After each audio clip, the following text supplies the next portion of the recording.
මඤ්ඤොක්ක මැල්ලුම මම මේ දානෙට හදන්නේ හාමුදුරුවෝ අවසම කෑම. මේ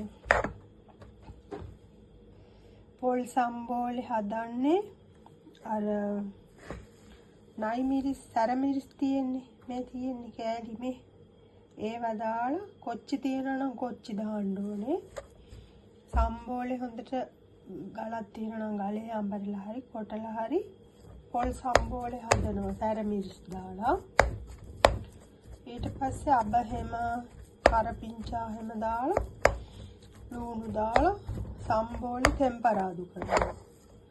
ටෙම්පරාදු කරලා මඤ්ඤොක්ක ටික තම්බලා වතුර පෙරලා